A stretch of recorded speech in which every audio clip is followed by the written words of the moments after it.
So, yeah. I've got a surprise for us. Have you? Well, I'm just in the middle of training. What's the surprise? Sorry. You need to know what the surprise is. Go on. Is it the time management person? Yeah, I've told them already. I've told them. So I'm just. It's not a surprise at all. I'll shut up. I'm just doing some training about Pinterest avatars. Oh, I think we muted ourselves at the same time there. So Pinterest originally had 6 avatars, and they've now got 5 others, and it means that you can really speak to, as I was just demonstrating before, you can really speak to people if you know who they are, as opposed to trying to speak to everybody at the same time, because that does not work. So, for example, with Pinterest, the aesthetic seekers, they are all about self-expression and creativity. So many are women, but 2 in 10 are men. They're on a hunt to find out what authentically represents them, from fashion to beauty to art to design. They're not only leaned in, they're doers. So 8 out of 10 of the aesthetic seekers take some sort of action after discovering an idea on Pinterest. They are Generation Z, they're Generation Zers, and they're open-minded and explorative. So why they are there? They're there to develop their style, to build their confidence, to reinvent or love something new. They're there for positivity, and they feel that Pinterest is a place for discovery. Yeah. Most of them are aged 18 to 24. 8 out of 10 are men, 2 out of 10 are women. But most of them are 18 to 24. And then you've got a big chunk who are also 35 to 54, 27%. So it's good to know the age groups of all these. And because we've got a second speaker today, I'm not going to go into detail in all of these. What I am going to do is put this into the Pinterest training on the website, so you can look through it yourself. But as you know that avatar better, you can speak directly to them. So if you were a fashion brand in the travel industry, for example, then they'd be very much your audience on Pinterest. You know, to engage this group of people, you need to do content that's really relevant, relatable, and down to earth, and stuff that shows a brand's human side are very well received by the aesthetic seekers. They manifest the best version of themselves with personalized recommendations. So that's just one of the 6 original avatars. Recently, they've done some further research, which is lockdown related. So they did some research on how things have changed during lockdown for people, and they've come up with 5 personas that would guide your Pinterest strategy right now after lockdown. So they've got the routine ritualist, the prioritized parent, the new nomad, the eco-evangelist, and the emerging entrepreneur. And for each persona, Pinterest identified their top priorities and what they're searching for. So, for example, the routine ritualist. Routines were a stabilizing force for them during lockdown, during the last 18 months. Their rituals have helped them to feel healthier, more grounded, more physically and mentally at their best. They don't want to jeopardize the progress they've made as the world reopens. So they're looking for tips to keep their new routines going, even as real life is picking up again. So there was a 34 times increase in searches for workout routine at home during 2021. There was a 22 times increase in searches for soul food or Sunday dinner ideas in 2021. And there was a 6 times increase in searches for daily routines for adults. So knowing this kind of stuff will help you understand whether your client is relevant for that avatar, and therefore how to speak to those avatars. So obviously, things that make things faster, smoother, easier, speedy meal prep tools, foldable exercise equipment, that kind of stuff. For the prioritized parent, for example, one of the themes from the research Pinterest did was how deeply people have reconnected with their immediate family during the last 18 months. And that, you know, parents want to keep that going as opposed to going back to the old way. So there's a 93 times increase in search for cute mother-daughter tattoos in 21. A 34 times increase for family dinner meals, a 6 times increase for movie night at home with the kids. So again, if you're a brand that involves parenting or children, then that's gold dust information to know. Outdoor lovers, the new nomad, that's people reconnecting with the outdoors. That certainly happened for me. I've created my vegetable beds. I haven't grown vegetables since BC, before children. So 39 times increase in searches for small backyard ponds, 34 times increase in searches for dream vacation destinations, 12 times increase for road trip bag. So again, if you're in that kind of world, then this kind of information is really, really valuable. So I'm going to put this information, we've not got time to go through all of these, into the course, but in terms of the avatar work that you've done, because you all had to do the avatar, did you not, in week 1 or week 2? Week 1 probably. How much are you finding that you are creating posts for that avatar, or have you sort of forgotten them?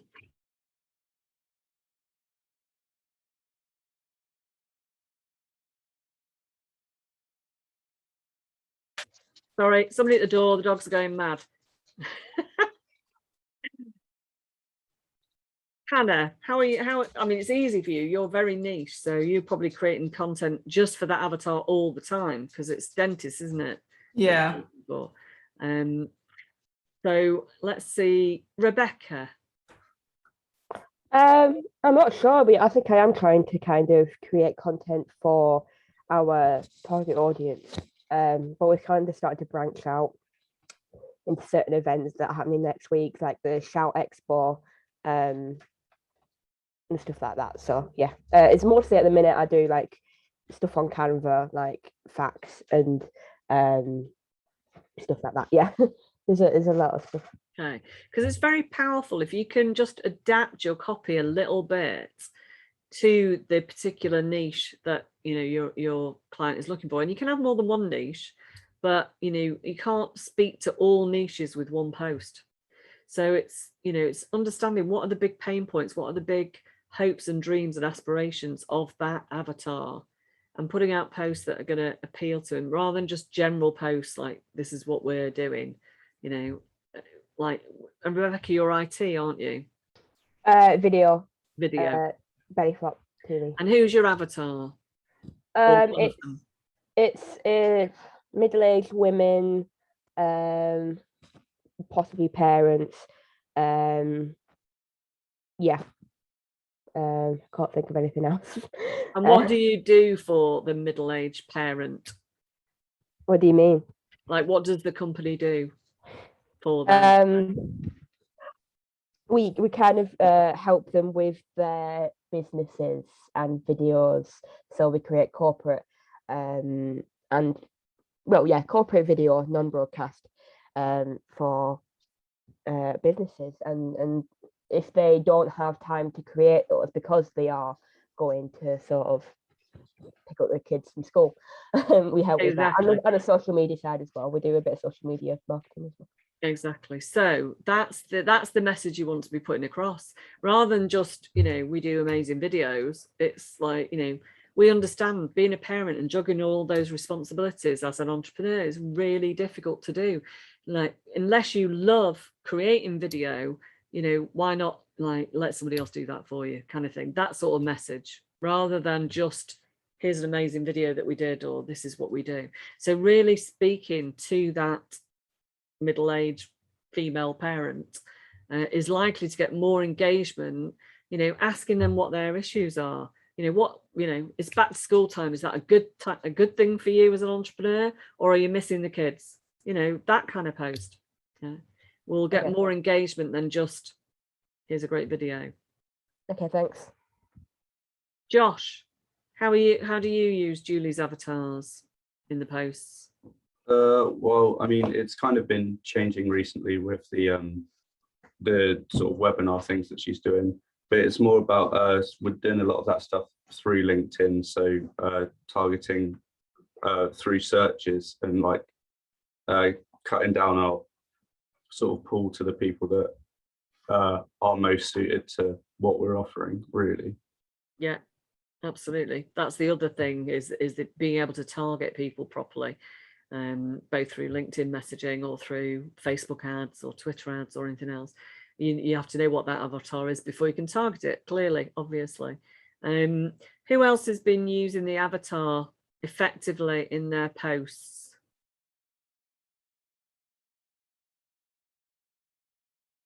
All right, well, maybe it's something you need to go back to and have another look at then, in terms of really, really speaking to those people. Claudia, what are you doing?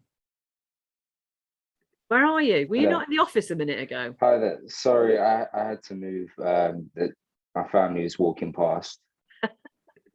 No problem at all. No problem. How are you using the avatar? What is the avatar for BNI? Just remind me the term avatar just one more time. Sorry. So the avatar is who are we targeting? Who's our perfect customer? So target audience. So the target audience for BNI are local businesses, but mainly like tradesmen. So for example, the main people, so I try to stay away from businesses like bars or businesses that are like, something that they don't need a specific customer, because someone like a hotel or someone like that, they're not going to benefit as much as someone like a plumber or an electrician or a kitchen showroom, something like that. That's who BNI will get more business from. That's an interesting take on it. I might have to have a conversation with you about that one-to-one. But yeah, generally, how are you using that in the posts? So how are you using the avatar to speak to people in social media posts? So at the moment I'm using testimonials mostly, but I've had a talk with Tim and he's going to give me some ideas for motivational posts, but I am going to start using testimonials from some of the tradesmen in, for example, Vision, as I had a talk with some of them this morning, just a few of the members, for example, in Alliance as an electrician. So I'm going to get him to do a BNI testimonial mainly targeted towards people like tradesmen. So for example, an electrician. Yeah. Good. So in the post, so you can actually reference that, can't you? Are you an electrician looking for more work? Yeah. So see what Steve had to say about, and then reference the testimonial. Yeah. Okay. Good. Yeah, of course. All right. Can I say? We mustn't forget that we're content creators. Something very special is happening at the cinema this week. James Bond's coming back, and they're hoping that that will bring people back to cinema. But realistically, streaming has knocked cinema, right? We have all become content creators. But here's the thing: as content creators, we have our own broadcasting channel. It has to go out at the right time and the right tone. So if you were selling, say, children's toys, you wouldn't sell that advert, you wouldn't put the advert in the middle of the evening because all the kids are asleep. It's kids pulling on their mums and that saying, I want that toy. So think about it. When's the best time? If you're after mums, then mums are really after the school run. Yeah, not before the school run, when they put the kids to bed. Business owners are generally late at night, sometimes lunchtime. So there's a right time for your avatar. There's a right demographic. They might live in different places. They might show up in different stuff. There's a style that if you're high end, it will be down to different stuff. So again, I say one example. If I bought a little trinket, Chloe, and I went to the market and I spent £5 on a little trinket. If I then put that trinket in Harrods in a glass cabinet, how much could I sell the same thing for? Harrods, she doesn't have a mic, so we're gonna have to. Doesn't have a mic. Sorry. Take it at 300 exactly. So it's the way you dress it too. Like if Skoda started selling their cars like Ferrari, or Nike started being sold in Shoe Express, bad thing, right? There's loads of things you can look at. Crocs. Anyone wear Crocs? Right. So Crocs almost went bankrupt because they lost their exclusivity. So there's courses on this stuff, and it's very interesting. But what I want you to take home, it's a bit cheesy. Specific is terrific. That's a good saying. Yes, it's a good old BNI line, but it is absolutely true that if you are specific in what you're aiming for, then the people who are, that target will be more likely to resonate with your posts than if you're just generally putting posts out. Yeah. So I'll upload this video plus also the 2 resources from Pinterest into the course. But let's just sit around the room and see what avatars we've got then. So Antonica, who is the ideal client for your employer? It's usually like other businesses, like office businesses, like how do I explain this? Because they sell stationery. Okay. So anyone who really needs it. Okay. Like right now, there's a lot of people working online. Yeah. So reaching out to businesses that require setting up home offices, things like that. So they mainly do their business with other businesses. So it's not really B2C, but B2B. Okay. You can still be niche within B2B. So that's one niche is, companies who've had to adapt to some of their workforce working from home, who now need a different supply situation going on so that all the stationery doesn't come to the office. Maybe some of it gets delivered directly to the people who are working from home, whatever. That's a niche. That's a sector of that market. So that's, again, speak to those people directly. Good. Gizem. Hi. Hi. I think my perfect customer would probably be someone based in North London. Yeah. Because it's a cleaning service in Enfield, and is it a domestic or commercial cleaning? Homes or offices? I'm pretty sure they do both, but when I asked, I think it's more so domestic. When I asked Ola, he said that the perfect customer would be family. Okay. Families, I'm guessing, because they're more likely to be busy and find it harder to keep track of things like cleaning. Yeah. Okay. So it's a family with children. They've got to be a certain income level probably before they're going to be employing a cleaner. So the more niche you can get, the more you can understand your customer. And the best way to do that is to ask your employer who their favorite customers are, because then we want more of those, don't we? And this is what I say to customers. Yes, you could deal with anybody. We're a social media company. We can and have dealt with anybody. But, who would you love to deal with? If they knocked on the door right now or rang your phone right now, who would it be? Because Gary and I have all got favorite customers, and we've also got customers we wouldn't want any more of. So it's finding more of the ones that you love. That's the ticket. We've got Abigail in the room. Hello, Abigail. She's readying herself. Hi. Hello, everybody. How are we? Gary, do you want to introduce Abigail? It would be a great pleasure. Now, Abigail, sometimes when you're an entrepreneur, you grab an opportunity, and I don't know quite. I remember where I was standing. I remember speaking to Abigail, and I was so taken with her story. I don't know if she's going to share her story, but it's so powerful of how you can be flying high, not really using your time very efficiently, and then affect your health. And she is so successful. To have somebody, it's really, there's a book called The 7 Habits of Highly Effective People. What Abigail's done by coming at the last minute, I've drawn into her emotional bank account. That means I owe her one favor. Thank you, Abigail. Such a successful, busy person.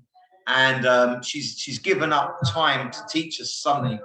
Something, again, I just emphasize really strongly before she starts, is that the difference between success and failure quite often is how you spend your time. And over her left shoulder, is it your left shoulder, Abigail? There's an 888 there. Right, is it your right? Oh, yeah. It's Where's my the right, 888? but your left. It's on your right. I hope again that we get to find out about the 888 theory, but I don't want to push my luck.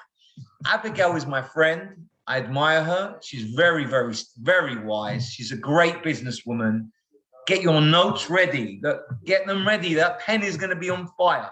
Abigail, over to you. I hope I done you justice with that intro. Thank you so much. I'm so excited to be here with you guys. So just to give you some context, yes, Gary does owe me a favor, that's business. But the other thing I wanted to say is Friday is my fun day. So on Fridays, I get to do what I want to do in my business and in my life. And so hopping on here to speak to you guys for half an hour is fun for me, because if I can share anything during this time that is going to help you to have the businesses, the lives, the energy, the relationships that you want with this one life that you have got on this planet, then that makes me go into the weekend so happy. So I've got some slides that I want to share with you. So let me share my screen and start flying, and let me know if you can still see me. Yeah. Amazing. Right, I just need to send you to one side, otherwise your faces are going to distract me. So this session is to talk to you about 8 time management tips for your life. And these tips are going to help you to create, as I said, to create the business and life that you want, managing your time. And we're going to talk all about time, and I'm going to give you my odd but it's not odd, because this is the way more and more people are speaking, my perspective of time and actually what it is and how this can help you in the future knowing this. So as Gary said, my name's Abigail Barnes. I'm a coach, a trainer, a speaker, and an author. And this is my brand new book, Time Management for Entrepreneurs and Professionals. It's the revised and updated version of my first book, which was just for entrepreneurs. So this book includes the 888 formula in it and relevant up-to-date tips. So I've been running my business now for just over 9 years, but prior to that, I worked in investment management, asset management, and hedge funds in finance in the city. My background is marketing, my degree is marketing, my postgrad is marketing. And I absolutely love marketing. I love understanding why people do what they do. So in my work now, I'm combining marketing and time together, because people that you are going to be speaking to, your audiences, your clients, are going to be saying things like, I just don't have time. But there are certain things that need to be done in order to move your life forward. So we'll cover some of these during this. As we go through, if you have any questions, put them in the chat and we can answer them at the end. Or if you don't understand anything, put it in the chat. There are no stupid questions. This is how we learn in life. If we don't ask questions, we are not going to learn. We are not going to evolve. It's not about failure. It's about getting feedback and about evolving and being courageous enough to understand that we don't know everything, and why should we? So as I said, I'm going to share 8 tips with you. And at the end, maybe if we've got time, I'll go into my story and why I care about time so much. But the first tip that I want to share with you is that time is a confidence game, not a management game, which sounds a bit ironic, as I've just said, I've got a book called Time Management, but it's because I am trying to weave my message slowly in with people. So I have to speak to them where they're at and then take them on the journey with me. And this is one of the things that you will learn as you sort of evolve in your careers, is that you are going to see things from a different perspective, but you have to earn people's trust and earn the right to be able to talk about that perspective. So you have to start where they're at. So when I'm talking about it being a confidence game, not a management game, what I mean by this is we all get the same 24 hours, but we don't all have the same beliefs about this time and how we spend this time. So if I confidently respect my time and understand that I have enough time to get it all done, it will get done. If I try to manage my time, where your attention goes, your energy flows, and then it's just not working. It's like we are trying our hardest to make something work rather than confidently just knowing I have enough time, I will get it done. And you'll see all these tips will build and it will make more sense. So that's the first tip. So as I said, the second tip is you always have enough time. We all have the same 24 hours. I would highly recommend that you write that down. I have enough time. So if anybody around you is saying, I just don't have enough time, Abigail, I don't know, I'm so busy, I don't have enough time. That's an excuse. You have enough time. Which then leads me on to tip number 3. And this one is a game changer. If you can get this early in your career, then everything is going to change for you. So you're being confident with your time, right? You have enough time. You have the same 24 hours as the people you admire, Richard Branson, I don't know, think of anybody you admire out there, the rappers, the designers, any single person, you have the same time. So they started somewhere and they have built and created the life that they've got now, the people that they've got, the teams that they've got, the support that they've got, but they all started in the same place that you are. So when it comes to managing your time, it's about managing your tasks, not managing your time. So when you think about everything that you have got to get done, let's break it down into the simplest 3-color traffic light formula that we teach. So an activity on your to-do list that needs to be done today is something that is due. So the deadline is today, or the deadline is tomorrow. So this is a green activity, and I would recommend that you get highlighter pens and you go through your to-do list and you highlight that activity. I always say to people, start your to-do list on a physical piece of paper and then move it into a system, because I'm sure like Gary and the team are teaching you all about systems that you can share and manage deadlines and manage projects together. But it's so important that you start yourself with a piece of paper so that you can just visualize it and see it before it goes into tech. So you're highlighting what is due today with a green. Then you're looking at the things that are imminent. So these are deadlines that are coming up. These are deadlines that are maybe 1 day ahead, 2 days ahead, 3 days ahead. So they're imminent deadlines, but they're not actually due. So these activities need to be highlighted with an orange pen, if you can find one.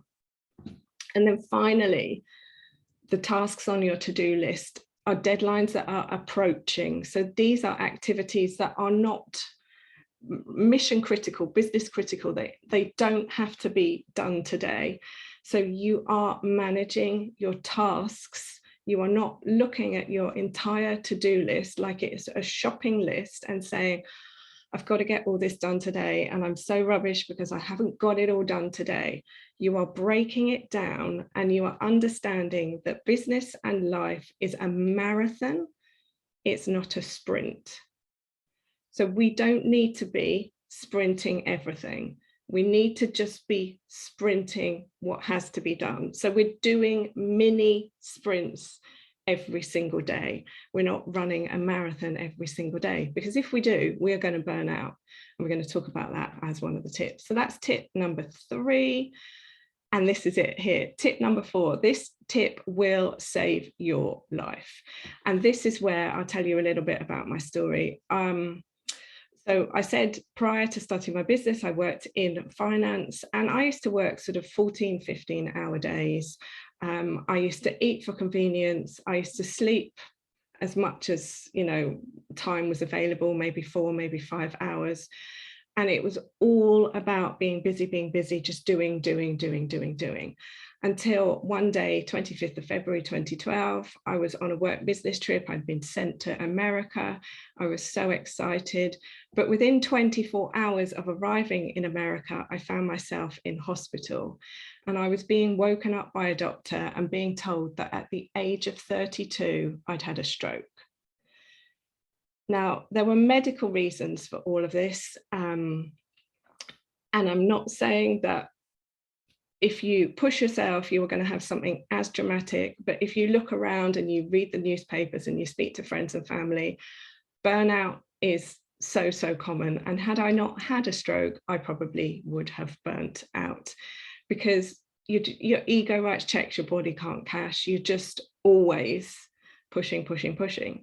Now, your health is your wealth, and sleep is a priority. So protecting the asset is tip number 4. Tip number 5 is focus is your superpower. Everything I'm sharing now is like top level stuff. So what we're doing is we're planting seeds, and you're going to think about this in a few months' time and be like, I remember that girl. She was talking about yada, yada. And yeah, okay, I get it now. So not all of this is going to land. It is going to be recorded. I would highly recommend that you ask Gary to cut it into sort of a chunk of training that you can go back and watch back and just sort of revisit it, because different things are going to land with you at different times. That's just life. We all get what we need on the day, but then the next day we can get the next lesson. So focus is your superpower. There is an amazing book called Deep Work by Cal Newport, where he talks all about how to create focus and, you know, create meaningful work, which means that all of the distractions, everything around us, our social media channels, which are just beep, beep, beep, beep, beep, beep, notifications, emails, maybe you use Slack, maybe you guys use Teams, like all of these tech systems, which are amazing to help us, but they're just so distracting. So when you can learn how to silence out the noise and focus and work in 90-minute chunks is the best way to do it, then you will be able to move the needle on your projects and things that you are working on. Now, this is like a fast-paced training. Any training I do is a fast-paced training, because I'm always trying to cram in, you know, 15, 20 years of experience into 30 minutes. So we're just scratching the surface with this, but just know that the ability to focus and the ability to do deep work is going to help you in your career over the long term. Number 6, your time is finite, but your energy is rechargeable. So as you go throughout your career, people are going to talk more and more about this energy recharging. Let me know in the comments if you meditate. Let me know in the comments if you have any kind of daily rituals or routines that you do to help you to recharge yourself, to sort of take a breath, to take a step away from what it is that you do. We have created something called the 8-minute secret, which is 8 minutes of training under these 3 areas here: movement, mindset, and meditation, that you can do throughout the day, at the start of the day, at the end of the day, to help you recharge your energy. So the movement activities are just going for a walk. We've got 8 minutes of HIIT, 8 minutes of yoga flow. Under mindset, we've got journaling. We've got 8 minutes of reading a book. We've also got 8 minutes of gratitude. And then the final pillar is meditation. So we've got a morning meditation and an evening meditation.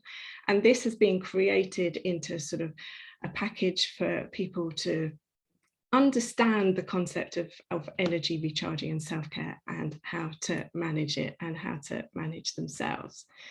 So let me just take a look. You're saying yes, yes, yes. This is great. You've started doing yoga weekly. I love this. A 6-minute diary, fantastic, and daily walks. And yeah, any questions? If you put the questions into the chat so that you remember, and then we'll come back and look at those questions at the end, of course. Q&A is my favorite part. Right, so we're almost at the end of our tips. I said there were 8. Oh, so I just wanted to share this. You know, I said I had a book, and I absolutely love hearing from people about like how my work has impacted them.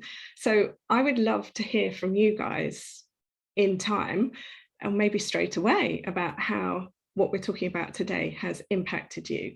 And I understand that people are going to read things, they're going to be busy, they're not going to have time, things are going to filter, yada, yada, and then it's going to come.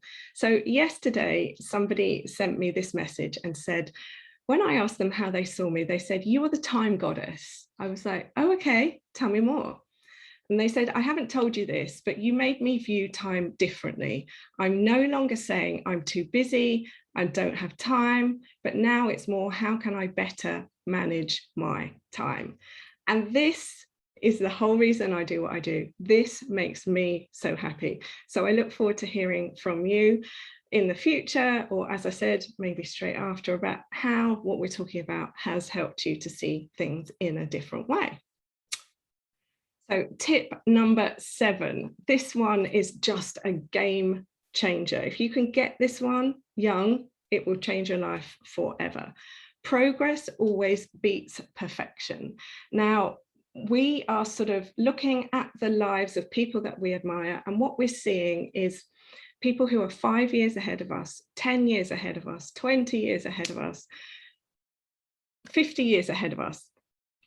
And we are thinking, oh, I really want to be there, but we are trudging day in, day out, and it just seems to be taking forever.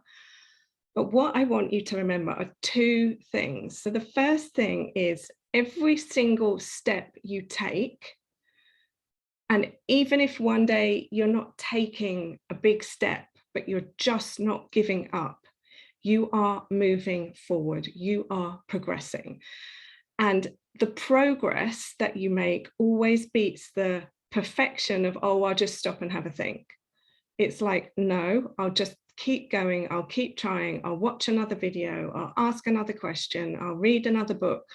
I'll understand that if it's possible for one person, it's possible for another. If they've achieved something, then the information must be out there. I will not stop until I find out the answer.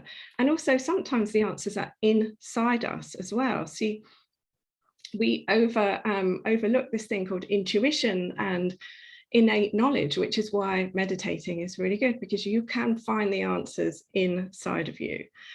But I want you to remember this, that this line of your life is always going up. So even if it feels like it's really hard, you're always progressing, you're always going up. And when you go down, you're never as low as you were when you started. So your lows are never as low, and your highs are always higher. It's always upward progression. So please, please, please remember that one.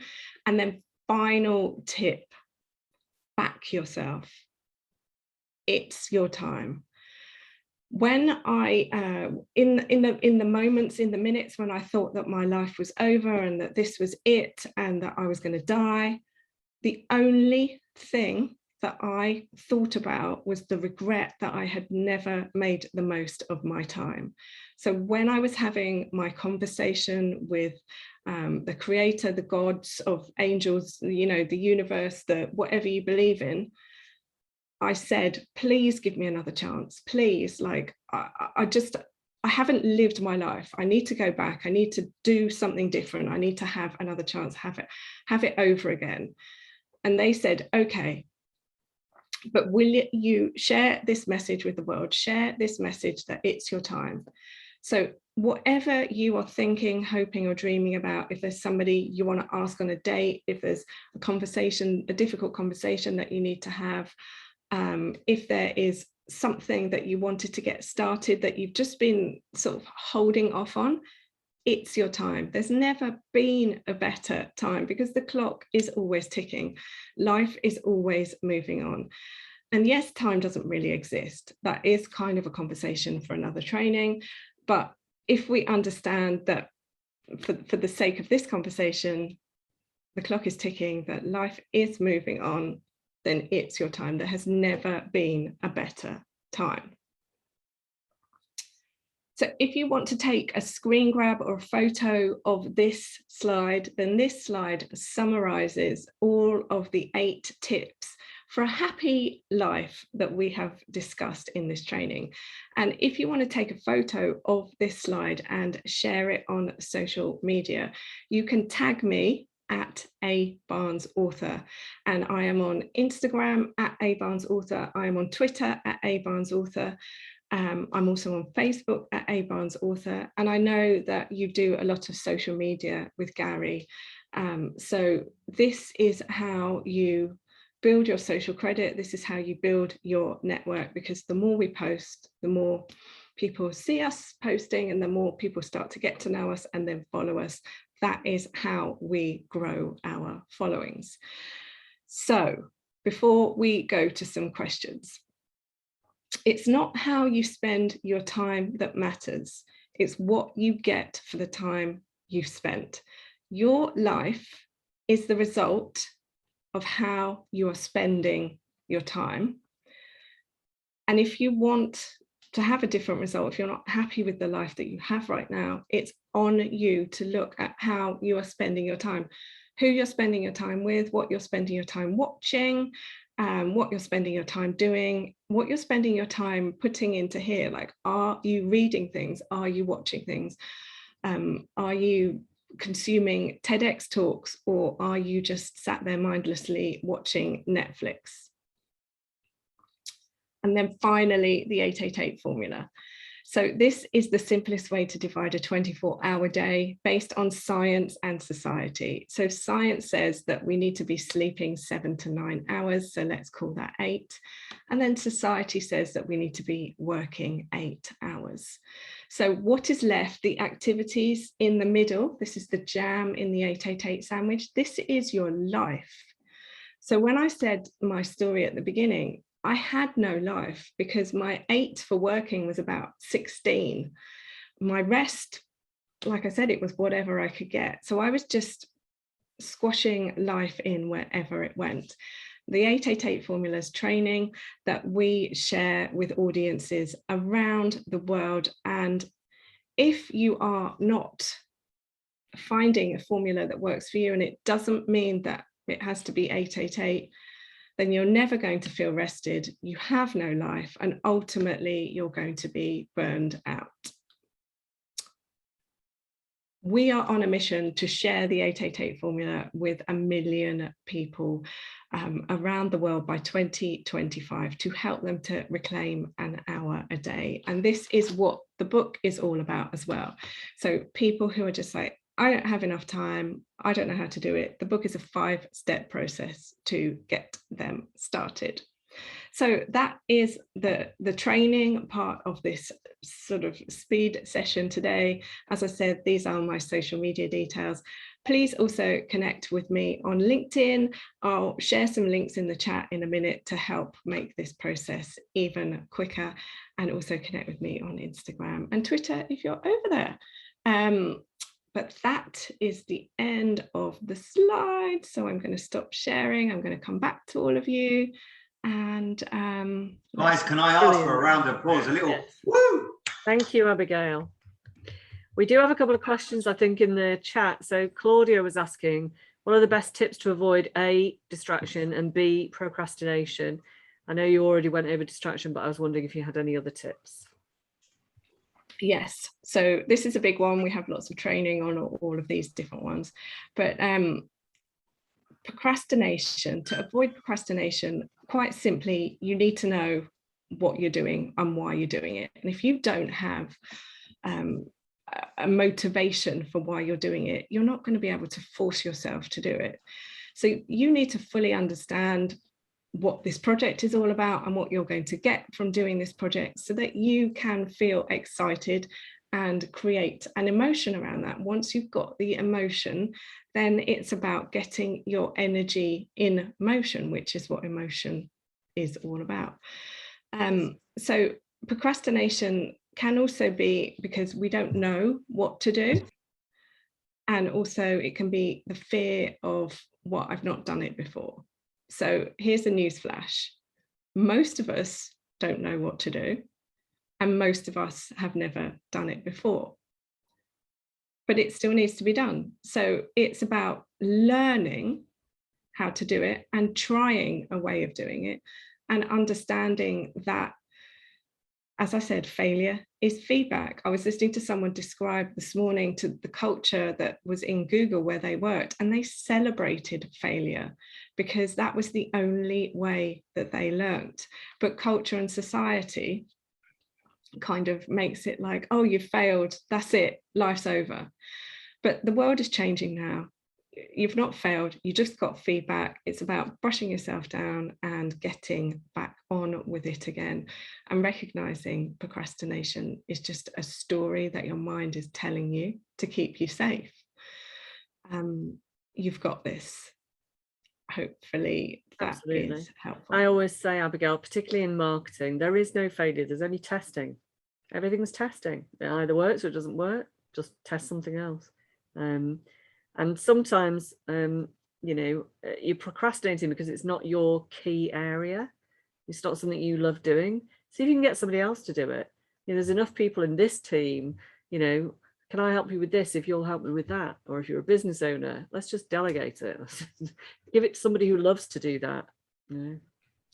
100%. And here's something very, very interesting that somebody said to me once. So just like on the screen, put your hand up if you like Excel spreadsheets, and wave it.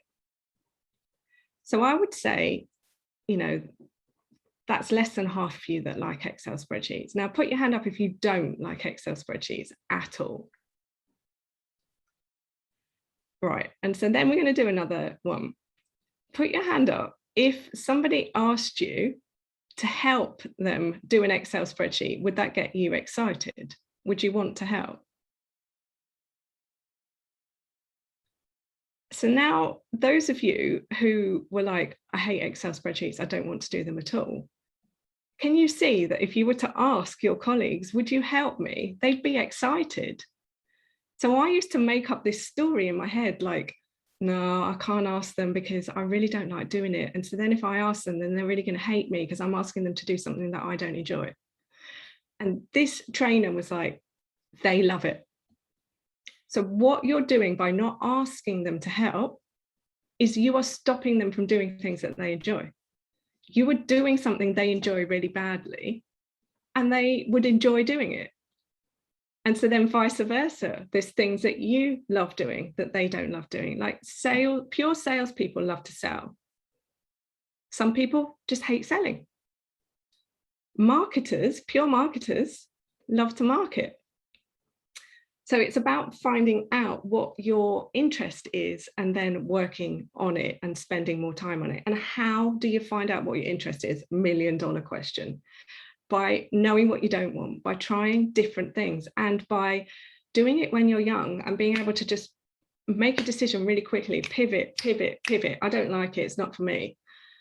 You've not failed, and you're not flighty, and you're not, you know, a failure or whatever the words are that other people say because you don't enjoy doing it. You just have a preference, and you also back yourself and know your skill set. And the people who are saying, no, you should do it for the rest of your life, the rest of your career, are saying that because that's the way the reality of the world was then. The world's moved on now. There's systems, there's technology that can do so many different things that we don't have to do anymore. So it's always about you as an individual identifying what your key skill set is.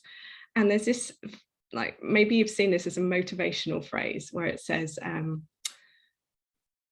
when they say come to the table, I don't go to the table, I am the table. And it might sound a bit arrogant, but it's understanding that your skill set that you bring to a team, that you bring to a project, that you bring to anything is the table. And it's about working and improving so that people are coming to your table in the future, rather than you being like, oh, would you mind if I pulled up a chair? It would be so nice. Can I join your team? Thank you so much. It's like, no, I'm really good at this, so I'm just going to do more of this, rather than I'm just going to do things that I don't really enjoy because somebody told me that I had to. That's not a life. That's a prison sentence. And last time I checked, none of us were in prison. Life is too short. I remember helping out at a careers fair at a school recently, and one of the girls said to me, I don't know what to do at university. I said, well, what do you love to do? She said, I really, really love business. I really want to do business. I said, so what's your question then? She said, well, my parents think I should do accounting. Like, okay. I don't want to tell, I don't want to start a fight with your parents, but life is too short. You have to do what you love and what you're naturally good at. Why do stuff that's hard for you? If I can chime in here, with one eye on the time, like Abigail's my guru when it comes to time. If you want to hear more from Abigail, you can catch her on Clubhouse. If, like me, you want to set goals and get goals done, Abigail is world class at getting people to set goals. I don't know if you're willing to give these young people an early bird discount. Would you do that? Abigail, for your course that you do, that 30-day challenge thing, the 25-day reset. I think that we should do something sort of specially tailored to them, really. Wow. Well, there is this thing, and I've done it a couple of times now. I go to Abigail in a safe place, and I give 2 goals. 9 times out of 10, I achieve those goals. We should thank Abigail. Abigail, I don't know if you can do this. Open your screen on another screen and go into your Google My Business and give us the link straight to your Google review. Can you do that? Put that on there. Check out Abigail's LinkedIn. Check out her Instagram. And the way to pay Abigail back for this last minute pivot is to give her a review and give her that feedback. I think if we could all put on the screen what our emotion is right now, send that love back to Abigail.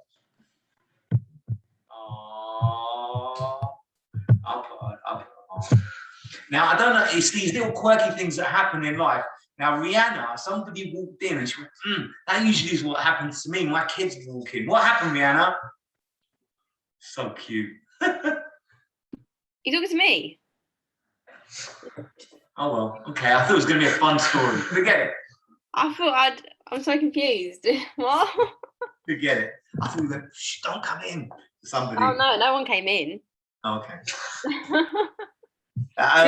This is how much I'm an expert in what I do that I can't even work out how to share my link to Google My Business. These guys are very proficient in Google My Business, so I'll make sure that we get the link. But you've got 1 minute left. Does anyone want to ask that last minute question? It really is the difference between success and failure in life, getting your timing right. Anyone? Someone asked, are there any tips on how to combat being overwhelmed with work? Yes. So remember the tip that I shared about prioritizing your to-do list? That might be the link to my Google My Business, by the way, but I don't know.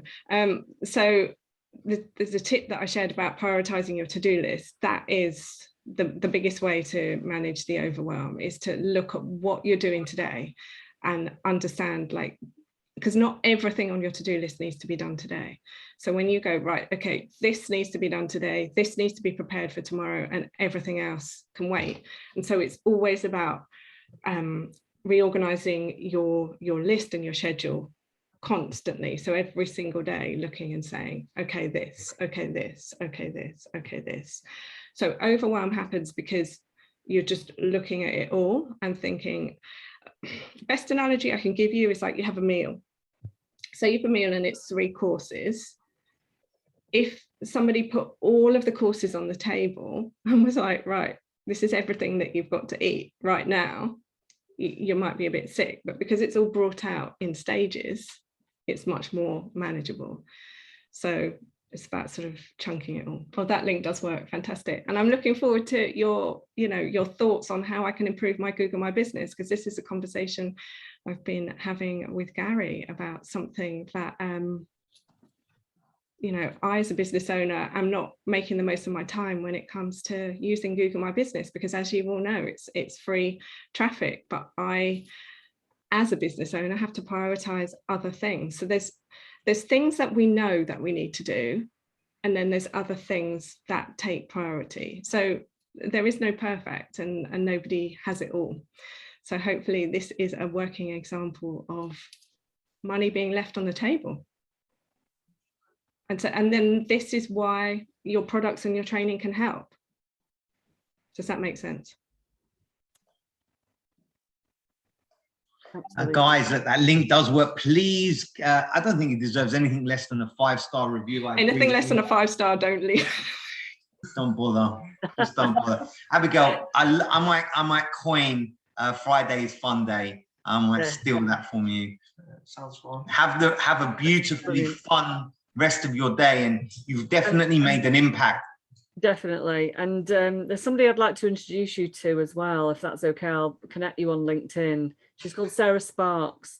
She's a client of mine, and she's been through a similar journey to you. She did burn out twice, and she now talks in the same sort of space as you do, and she's got a book coming out. I think it'd be great for you two to connect. Fantastic. Well, thank you so much. Thanks for having me. Thanks, everybody. If you wouldn't all mind, and I take a screen grab, I'll post this to social media if you all want to smile your best smiles. You should all be able to take a screen grab. Can you all do this and put on your socials? Let people know you're developing your skills. Tag Abigail in it. Cool. I'm just smiling.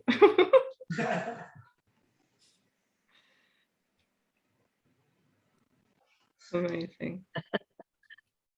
If it's not on social, it didn't happen, right? So thank you so much. Enjoy the rest of your day. Stay well. Enjoy your weekend. Keep washing your hands, and health is wealth.